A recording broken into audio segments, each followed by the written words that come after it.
शिवसेना उद्धव बाळासाहेब ठाकरे पक्षात लवकरच खांदेपालट होण्याची शक्यता. युवा सेना प्रमुख आदित्य ठाकरे यांना शिवसेना ठाकरे पक्षाच्या कार्याध्यक्षपदाची धुरा दिली जाणार असल्याची चर्चा आहे. पक्षाकडून 19 जून रोजी पक्षाच्या वर्धापन दिनी जबाबदारी दिली जाण्याची शक्यता आहे. 2003 साली ज्या प्रकारे उद्धव ठाकरे यांना शिवसेना पक्षामध्ये कार्याध्यक्षपदाची जबाबदारी देण्यात आली होती, त्याच पद्धतीनं ही जबाबदारी देण्यात येणार असल्याची चर्चा आहे.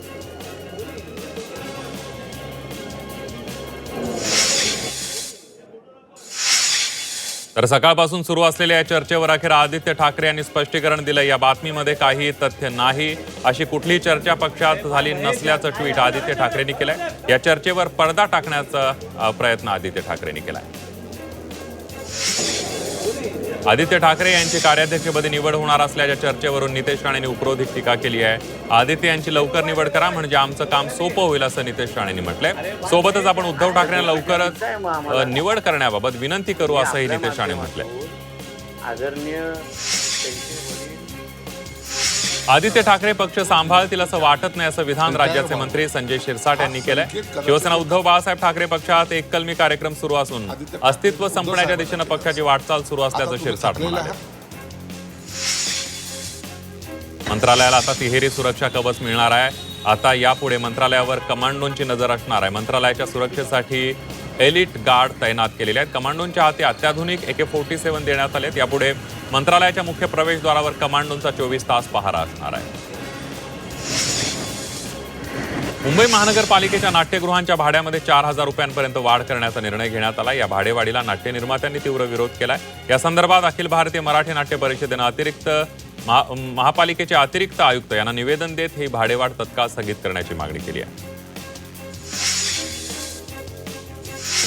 मुंबईच्या पश्चिम उपनगरातील नाले स्वच्छतेची कामं प्रगतीपथावर आहेत. मुंबई महापालिकेचे अतिरिक्त आयुक्त डॉक्टर विपिन शर्मा यांनी पाहणी दौरा केलाय. पावसाळ्यापूर्वी कामांचा भाग म्हणून मुंबई महापालिकेतील मोठ्या आणि लहान नाल्यांमधून गाळ काढण्याची कामं सुरू करण्यात आली. त्यावेळेला अतिरिक्त आयुक्तांनी गाळ काढण्याचा आढावा घेत योग्य निर्देश दिलेत.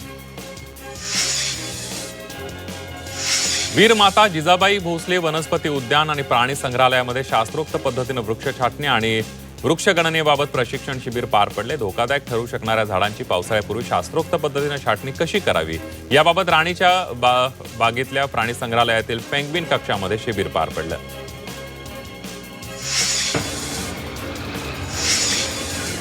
पनवेल महापालिका हद्दीमध्ये सर्वच ठिकाणी रस्ते दुरुस्ती आणि गटारांची कामं सुरू आहेत. त्यामुळे पादचारी आणि वाहन चालकांना कसरत करावी लागते. मार्केट यार्ड परिसरामध्ये APMC मध्ये येणाऱ्या नागरिकांनाही मोठी कसरत करावी लागते. त्यामुळे पावसाळ्यापूर्वी रस्त्यांची कामं पूर्ण करण्याची मागणी पनवेलकर करतायत. मुंबई महापालिकेच्या सभागृहात जोरदार गदारोळ पाहायला मिळाला. शिवसेना ठाकरे पक्षाकडून निधी वाटपामध्ये भेदभाव झाल्याचा आरोप करत जोरदार घोषणाबाजी करण्यात आली. हातात पोस्टर घेऊन विरोधक आक्रमक झाले होते. गोरेगावच्या नेस्को सेंटरमध्ये झालेल्या ड्रग्ज पार्टी दरम्यान घडलेल्या दुर्घटनेमुळे परिसरात चिंतेचं वातावरण निर्माण झालंय. या घटनेच्या निषेधार्थ मनसे कार्यकर्ते आणि विभागाध्यक्ष वीरेंद्र जाधव यांनी आक्रमक भूमिका घेतली आहे. त्यांनी कार्यकर्त्यांसह नेस्को सेंटरमध्ये जाऊन जोरदार घोषणाबाजी केली.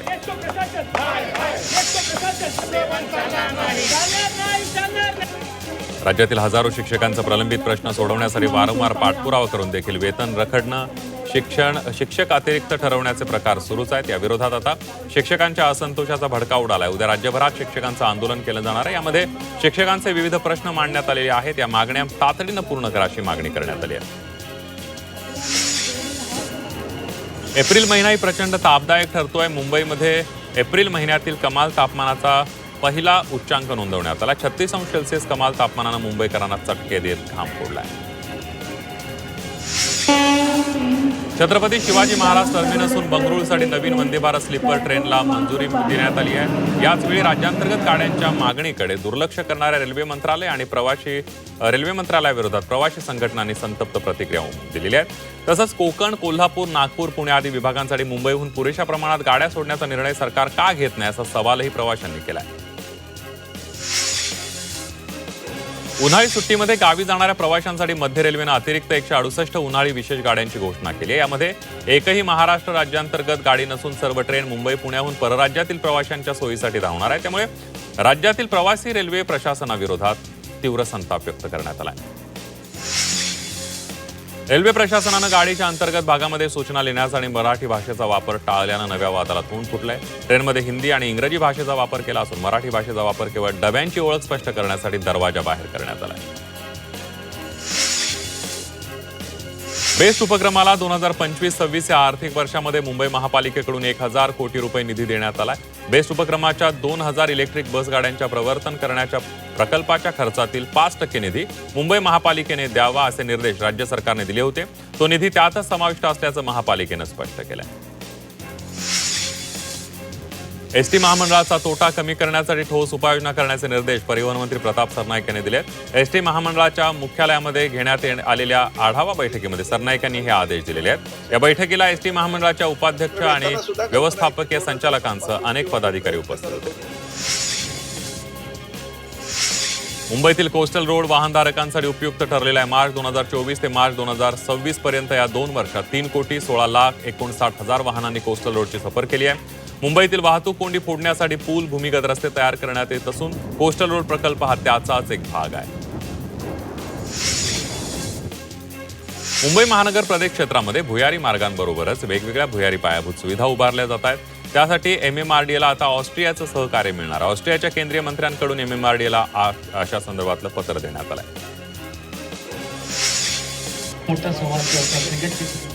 शिवाजी पार्क जिमखान्यातर्फे स्वर्गीय विजय मांजरेकर आणि रमाकांत देसाई T20 क्रिकेट स्पर्धेचं आयोजन करण्यात आलं. छत्रपती शिवाजी महाराज मैदानात या स्पर्धा रंगणार आहेत. मनसे अध्यक्ष राज ठाकरेंच्या हस्ते या स्पर्धेचं उद्घाटन झालं. राज्यातील 10 किलोवॉट किंवा त्याहून अधिक सौर ऊर्जा निर्मिती करणाऱ्यांना येत्या 1 जुलैपासून दिवसा तयार केलेली वीज त्याच वेळेला वापरावी लागणार आहे. महाराष्ट्र वीज नियामक आयोगानं अलीकडेच या संदर्भात आदेश जारी केलेत आणि त्यानुसार वीज निर्मिती करणाऱ्यांना प्रति युनिट ₹1.86 ग्रीड सहायता शुल्कही आकारण्यात येणार आहे. मुंबई महापालिकेच्या नायर रुग्णालयामध्ये कर्मचाऱ्यांची कमतरता असल्यामुळे महापालिकेनं कंत्राटी कर्मचाऱ्यांची नियुक्ती करण्याचा निर्णय घेतलाय.